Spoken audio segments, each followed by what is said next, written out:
Today, we're going to be spending some time with Adam Grossman, who's the Chief Investment Officer with Riverfront.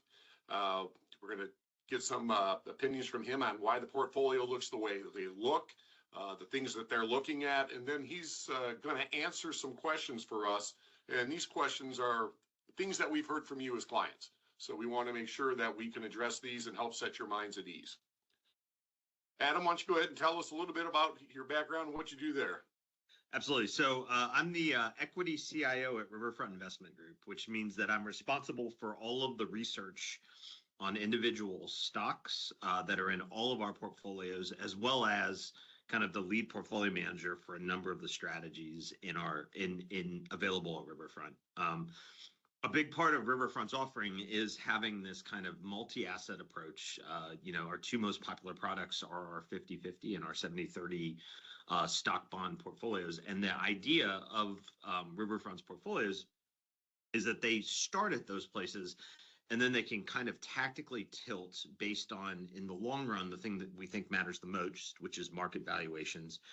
And then in the short run, they can also accommodate what's going on in the market. And so in a period like this, where we're dealing with a lot of market uncertainty, a lot of what we try to do is, without being overreactive, we try to separate a little bit of the signal from the noise and look for investment opportunities that we think that we can hold on to. And so I'm lucky enough to have a team we have a good number of just people that focus on stock picking and individual looking at what's going on in companies. Because sometimes what you read, I think I can say this uncontroversially, what you read in the headlines doesn't always make it into what's going on on a corporate balance sheet or an income statement. And it's also good to have that top-down view of what's going on in macro. And so we try to bring both of those two teams together in our asset allocation. And as the guy who runs the equity group, I'm kind of in the middle of that, where I spend a lot of time with the more macro people, and then I'm down in the weeds looking at companies as well. So, and I'm pleasure to be here today. I would appreciate you taking the time. If you could, for a moment, mentioning the two portfolios that you did are ones that we have, the solutions we're using for our clients, quite a few of them. If you could kind of give us an idea of the things you're watching, why the portfolios look like they look today. Right. Absolutely. So again, we're probably watching the same things that you are if you're tuning in today. I mean, if you start from a place of over the long run, the thing that really matters is the valuations in the market. But when you look at history, there are long periods of time where the most important thing are sustainable, we'll call them sustainable earning streams. These are in broad, large markets, it's where there is an economic activity that has been opened up and it has either generated or failed to generate an environment where a group of companies can make money or not. And that can sound like a really abstract concept, but I'll give you kind of the examples of what we're seeing in the market today. So for the last 15 years, there has been this massive move in big technology companies to monetize individual people's data and to begin to really move the world to like cloud computing. And that has been a 14 or 15-year earnings trend. And so we watch something like that, and we recognize that ultimately you can overpay for that, but that a lot of people, and I think everyone knows, if you buy things when they're expensive, it doesn't end well for you. But we try to balance that with the reality that if there's a strong enough economic force behind something like the move to cloud computing or the move to AI, that the earnings power of that can be stronger for a lot longer than people think. And so we hold those two views in tandem, that we ultimately want to buy assets at reasonable prices, and that we think that there are strong economic forces that can generate earnings that people can't quite see today. And then the opposite of that is also true, which I think we're seeing playing out with international markets, where we're seeing the absence of earnings for the last 15 years. And you're now seeing a massive shift because of some of the monetary and fiscal policy stuff that's going on, where you're kind of asking that question of, is there a shift in underlying economic earnings? And with Germany kind of making the move that it did, is that a signal that the world is shifting a little bit for international? And so what we're watching is we're kind of watching the news, we're watching the fiscal and monetary policy shift, and trying to interpret and kind of give signals to our bottom-up team to say, hey, here's what we're seeing at the top of the house, and here's what economic theory would say should be happening with this. And then what we're hoping for is that then when our bottom up team looks, you get a corroboration. You say, okay, at the corporate level, the German manager of an industrial company is taking that signal that we're thinking the macro policy analyst is sending, and they're actually acting on it, and they're actually doing it. And in the US, we tend to find pretty strong alignment between those two actions. And in other places, we see less strong alignment. And so what we try to do is balance that view against what you're paying for that kind of earning stream. And that drives most of our activity. I can try to make it sound more sophisticated than it is, but at the end of the day, it's that mixture of like economic theory, kind of understanding financial statements, and then just interpreting those two bits of information, and then having kind of holding them in tension with each other, and then having the team look through it. So hopefully that gives you some sense of it. Yeah, that's awesome. Thanks for that. And it's a great kind of overview as we look at, like you talk about the news. One of the things obviously everyone hears about in the news every night is tariffs. Can you give us a little bit of your perspective on what tariffs are going to do to the economy in the near and long term? I felt like making a joke of, I don't know what you're talking about with tariffs, but I figured that the market mood probably isn't there for that. It has been, I'll say one of the strangest things for me about this process is that 4 months ago, we elected a president who was very clear that this was going to be his policy. He laid it out, and there was an initial reaction to the policy in certain segments of the market, and generally a very positive view. And then he went and actually did what he campaigned on. And the level of market chaos, it's like, I don't know if people thought that he was joking. I'm still, just from a human standpoint, I'm trying to understand what the shift in the mood has been. What we know, I think what our take on tariffs are is that, number one, probably not anyone's favorite economic tool in the mainstream economy. And there's a couple of reasons for that. The first one is that it is it's a tax on importers. So when we say that it is, you're taxing international companies, that's not actually technically true. You're taxing domestic purchasers of international goods. And so what it can do is it can raise the prices of those goods to end clients of, things that are kind of bought or billed overseas. And I think a lot of the reaction that we've had is the U.S. is typically not engaged in a lot of tariff activity, even though a lot of countries do actually engage in a lot of tariffs against us. So it's in some ways there's a lot of I think there's a lot of, I would say, unintended escalation for people on the fear of us kind of retaliating with tariffs. But the reality is that other countries do use them in the U.S. Against the U.S. They use them against each other as kind of a way to protect the domestic industry. So, like if you want to have domestic steel, you would put a tariff on imported steel, and that would make the other countries' goods less competitive. In practice, what this does is this is what we'll call a regressive tax on consumers, to the extent that it doesn't shift purchasing behavior or shift substitution. So if there's a good domestic counterpart, what it'll actually do is drive people to buy. So a great example would be wine. It would shift people to California instead of to Paris. And so then there's no major shift in prices. There's a shift in consumption, and that can be the desired outcome. If there isn't a good substitution, then the cost of things go up. So things like raw steel, things where there's just limited goods and the tax is going to be paid, that's going to push on prices. And typically on a lot of goods, what that means is that people with lower incomes experience it as a tax increase, which I think is where a lot of the anxiety on the policy comes from. Now, why we're probably not as concerned yet is that for a policy like this to stay in place for a long period of time, it has to have popular bipartisan support. In all of our studies of history, we've gone back. I mean, we spent a lot of time looking at this at the outset. And our general view is that, if you don't know, the president can declare a tariff, and the base of time is for 5 months. That is not enough time for anyone to ever reroute a supply chain, to change how they approach the fundamentals of how they're going to sell things. So if they want to take the opportunity to do it, they can. But if it's just to make a temporary price hike, that doesn't change the economic reality of whatever business that you're in. And so when we look at it, we would say there's always an action, there's always those effects, but there tends to be, in our view, an overreaction to these kinds of temporary moves.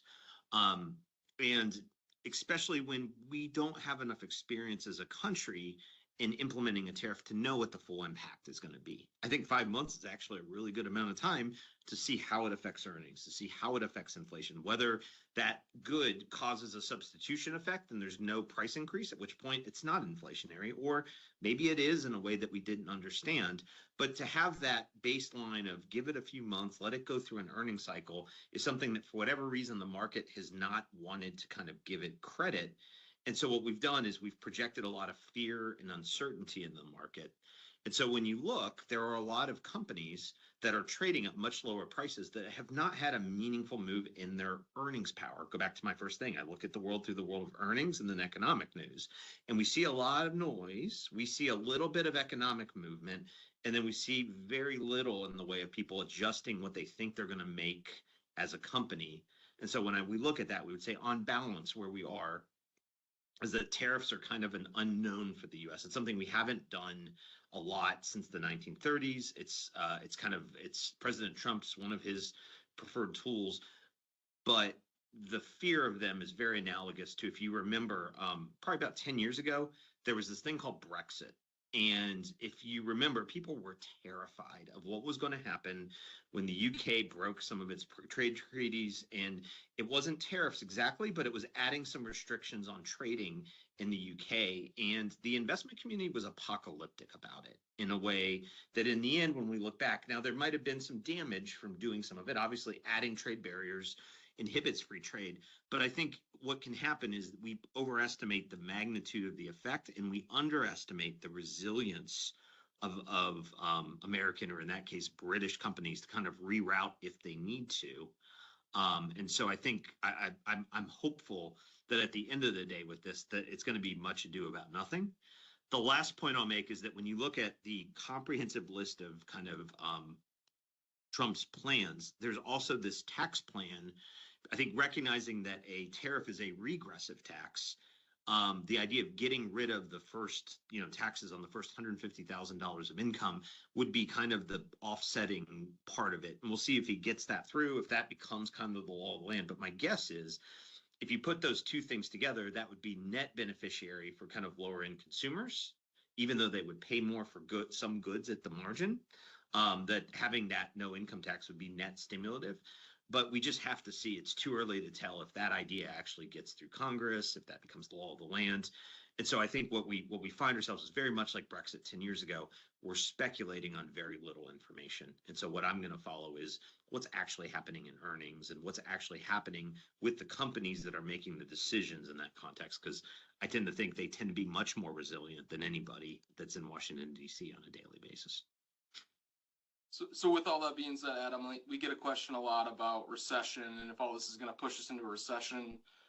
Maybe hit on that a little bit, whether you guys see that in the future or on the horizon, and your view on that. Right. So the first thing that happened when the tariffs came in, if everybody knows, there's this concept called GDP, which is the total goods and services made by the U.S., which some bean counter in Washington attempts to very imperfectly measure on a quarterly basis. It's messy, as you can imagine. You can't really count most of the transactions at the kind of level that they want to ever adequately measure it, but it's a good general guide. And then there's the one of the feds actually produces what's called GDP Now, which is a daily indicator of where they think GDP is going. Like they're actually skeptical of the government numbers. So they print their own kind of daily monitor. And like anything, that is also a model that's based on some inputs that they've calibrated and they've used historic precedent. And one of the things that they used as a leading indicator, if you haven't seen the chart on this, it's pretty shocking how much it moved, but they moved it from being going from a growth economy to a negative growth economy in like 2 weeks. back when the tariffs were announced, and everyone panicked, and you looked and you said, well, what was going on? And the signal that they were using and over extrapolating was gold coming back to the US, which was it was mechanistically part of the tariffs, but usually that's seen as a flight to quality. In this case, that was people avoiding a tax, so just engaging in the good old American thing of dodging unnecessary taxes. But it set off a kind of a thing that then quickly reversed itself.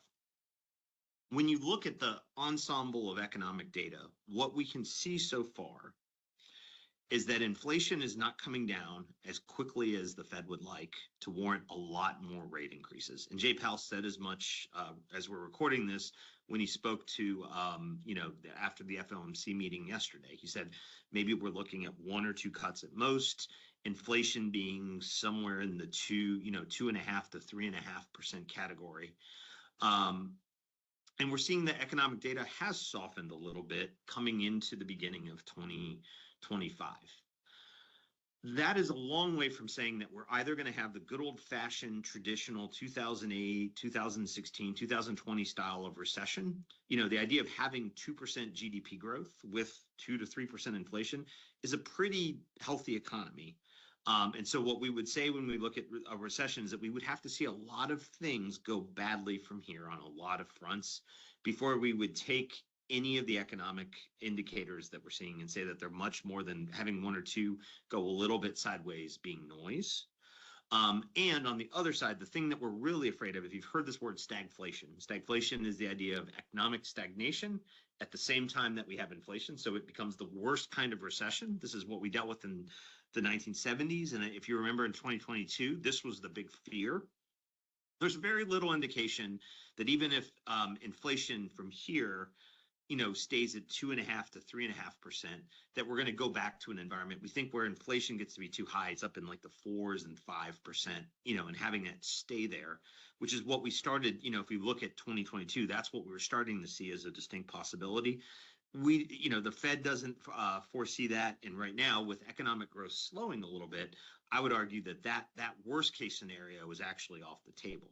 And since the Fed is actually talking about cutting rates, trust me, if they believe that inflation was going to get out of control, that'd be the first thing they would take off the table to kind of alarm people. And they would start talking about using their other mechanisms to buy long-term bonds to keep the long-term rate of interest down. They're doing none of those things, which indicates that for us, that worst kind of recession is not something they're even that worried about.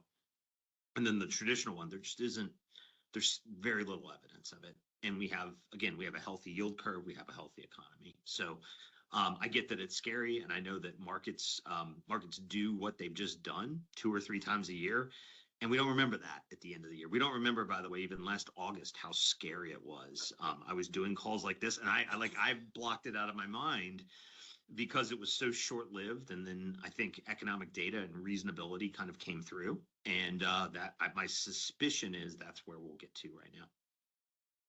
That being said, those first 2 items, what we're seeing is, some volatility, and it scares people, particularly when the media will say, we dropped 800 points, one of the highest ever for a Thursday in this month, or something along those lines to sensationalize everything.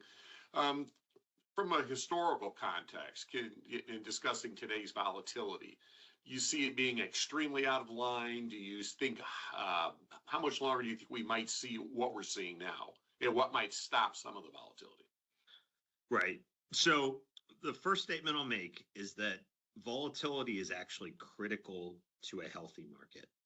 If you want to talk to me about when I actually get the most nervous, it's when there isn't any volatility to be found anywhere, because that seems to be, if we use a phrase at Riverfront, we say, beware the crowded extremes. And we mean that 2 ways.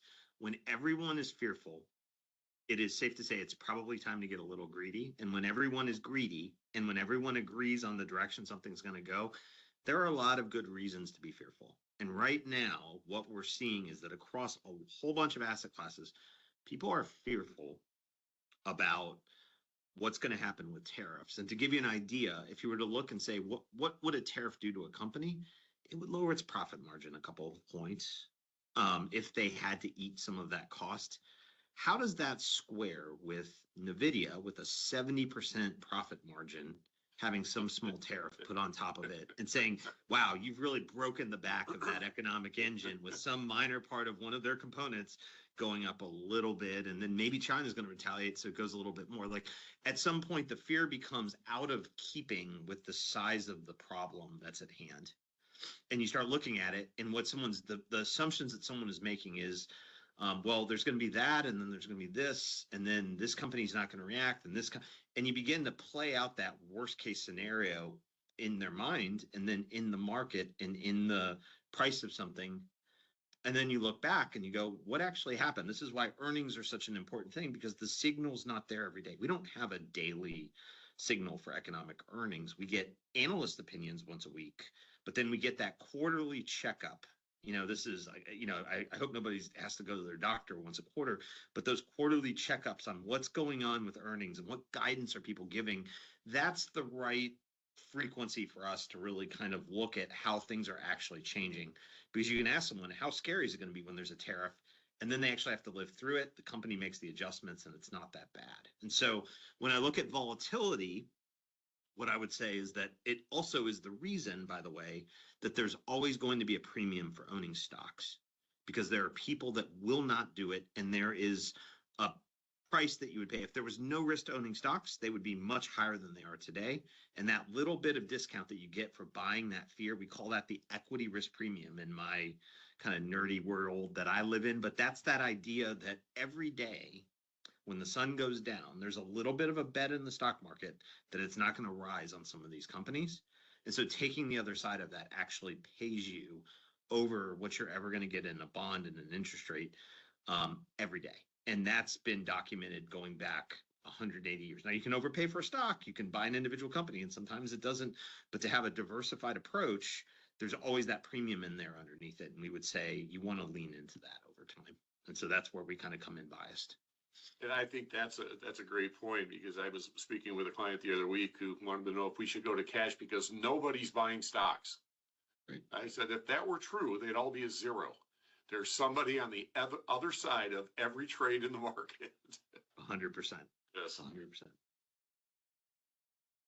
Well, with all that, one thing that's always a constant in everybody's mind, especially this time of year, is taxes. Mm-hmm. So what do you feel like this new administration is going to do about taxes?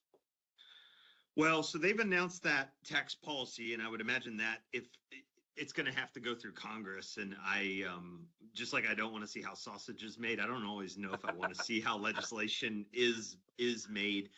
The current proposal of not paying, up for $150,000. What we don't know yet is that the first $150,000 for everybody, or is there going to be, exactly how you do all those grades of a progressive tax system to be determined. And what I think I know at this point about this the presidential policy is that they are going to implement things fairly erratically and aggressively, where they're going to kind of put an idea out there. And if they need to, they're going to change course, and that they've kind of chosen this agile method of implementing policies.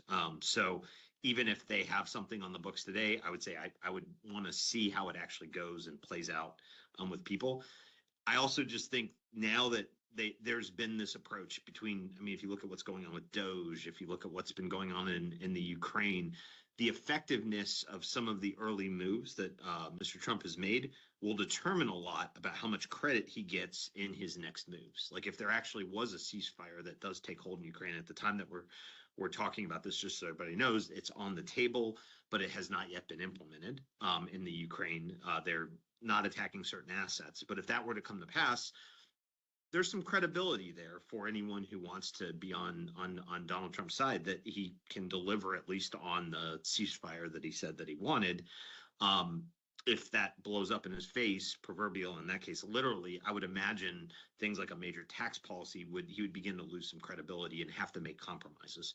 This follows, by the way, every administration. I think people like to think that Donald Trump is different, but if you go back to Bill Clinton, you go back to Bush 2, you go back to Obama, they had big ambitious things at the beginning. And if they got it, it was because of the support of the American people. The 2001 tax cuts are a great example. Very well demanded, very fairly bipartisan, and those made it through. Those kind of sailed through Congress. Obamacare did not until it had compromise. Biden's reforms did not. George W. Bush's second term, where he tried to privatize Social Security, did not make it through.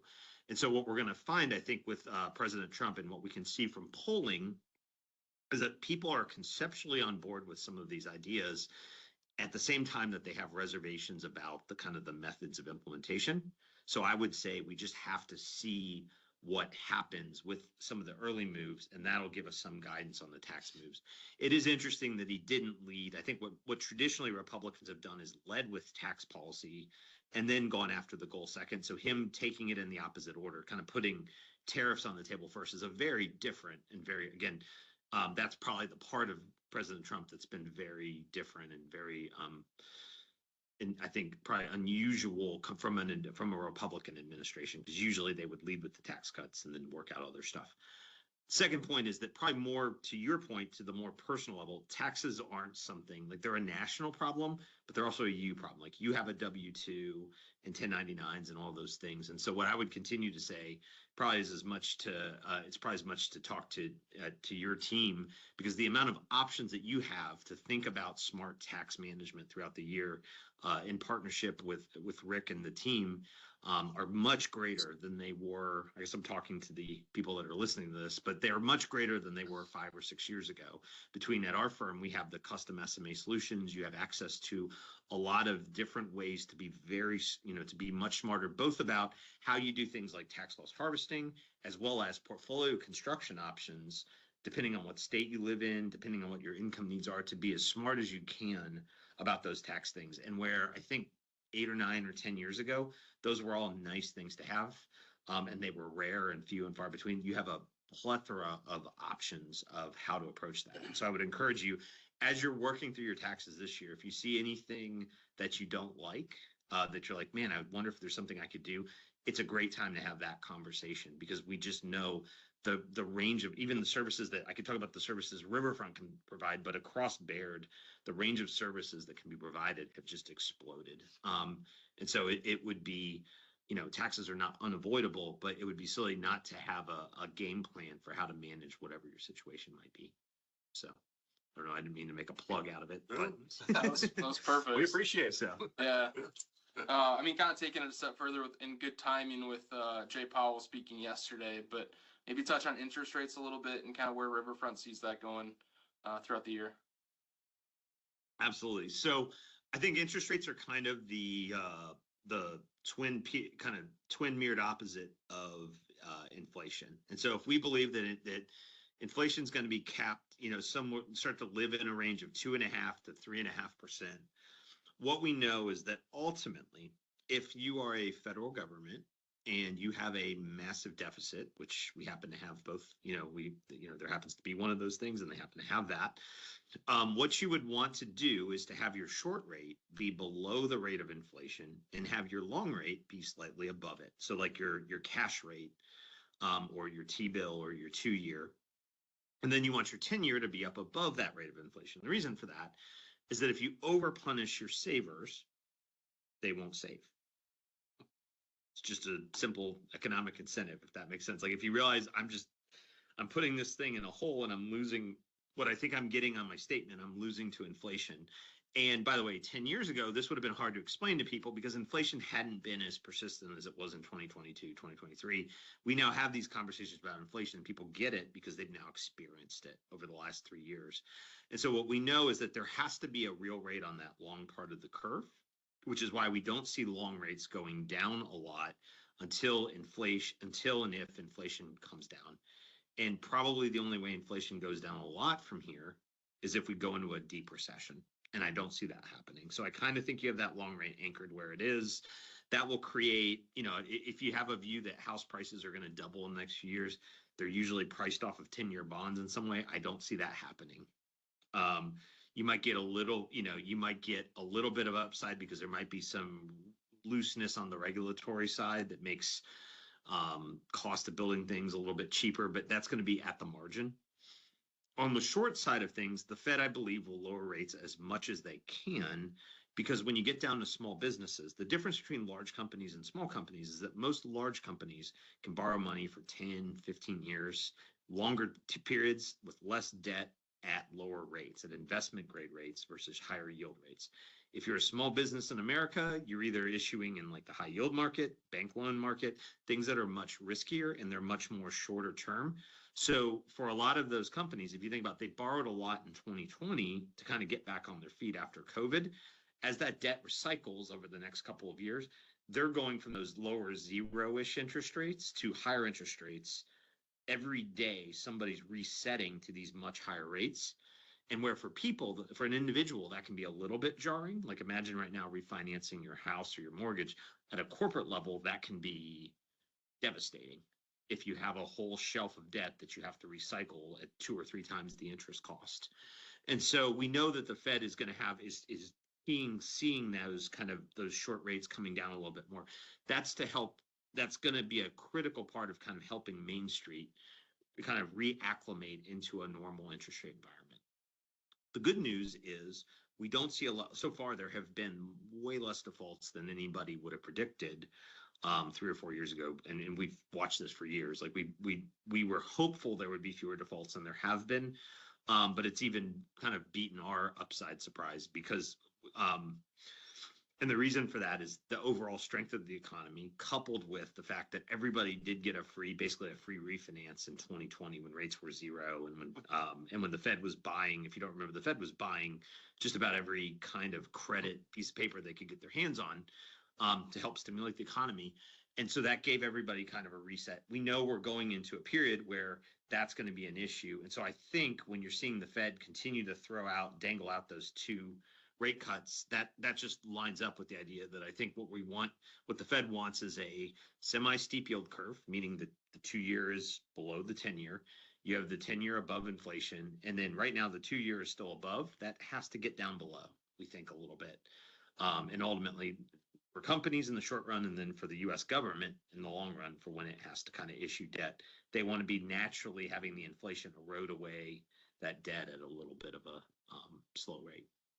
That was a long answer. I'm sorry. That was a little bit more than maybe you're, but the government did do this in the 50s and 60s, if you remember, before the oil crisis kind of ruined it when we came back from the Korean War. And it ended up being a very effective way to work off a lot of debt and have nominal economic growth. So tying back into that, the idea of recession, I think everybody is looking at the market as hot as it's been and saying, we're due this big correction, recession. And our base case is that what you actually just have is this like moderating and this slowing period with a lot of volatility in it. So that's where we see it all. To put it all together, that's what we're seeing kind of lining up. And I don't always like Jay Powell, but I felt like he did a magnificent job yesterday in how he kind of talked through the not overreacting to any one data point. Going to make one quick last point before we let you go, going back to that volatility and it being around for a while. What have you done in the portfolio that can benefit from the volatility when it's here? That's quite a tee up. So Rick and I, and Rick was one of the people many years ago when we started using this asset class. He was one of the early people that kind of nudged us to with some of the specific use cases, and maybe some of the clients that'll be on this call. But one of the great things I think what we talk about with volatility in equity markets leads to lower multiples. It leads to lower prices. But there is one asset class that we have in our repertoire. It's called the covered call strategy. That actually, if you look at how that works, what a covered call does is you write away an option to buy the upside of a stock past a certain point. So let's say you own Apple and you say, okay, after Apple goes up 5%, the option's going to get sold to somebody else to buy it. And so you're giving up that upside and you're getting income for it. And the reason that structure works so well for volatility is that the more volatility there is, the higher the probability that Apple just shoots up past that 5%. And so it actually turns the fear in the market that's measured by all the traditional volatility measures and measured by the stock. There's actually a pricing that goes right into the formula of how much you get paid for an option. And so what we find is that having those covered call strategies, we own JEP-B and JEP-Q and kind of our core strategies. And then Our custom strategy will actually write options over individual positions for people. But what we find is that when you have these periods of fear, that volatility kicks up, and then the amount of income that we're able to generate off of those same options is increased. And that either increases the yield in the portfolio. It also implicitly increases the downside defense because we're getting more money in the door. So we're starting out a little bit ahead. So if there's a minor pullback like this, that income can kind of serve as a downside ballast to the portfolio. And so we can use that. Obviously, the other thing is that we are tactical managers. So if we do see evidence, I mean, of the recession coming up. And by the way, I've had plenty of times in my life where I've looked at an early thing like this, like in COVID in February of 2020, where the early indications were it wasn't going to be that big of a deal. And subsequent data comes out, it does happen. And if we have to, we will change our view and we can sell equities and do all those things. But having those options in there as a kind of a core holding creates a little bit of a shock absorber that just gives us time to be, I'll say, proactive. What you don't ever want to be as a money manager is reactive to what's going on, because then you start following the news. And by the way, it's no easier for people like us than it is for anybody else. Once you start looking and going, gosh, what did CNBC say today? And I got to turn on the news to find out what's going on. You've lost the narrative a little bit. So it's important to have those kinds of strategies in there to give you time to think and say, what are the economic impacts of what's being said, not what does the headline say? Because by the way, those two almost never line up. Great. Well, we appreciate your time today. We know you're busy. We appreciate all you allow us to do for our clients. Thank you and have a great day. Well, thank you all for your partnership and have a great one as well. Good luck out there. Thanks, Adam. Thanks, Adam. Adam.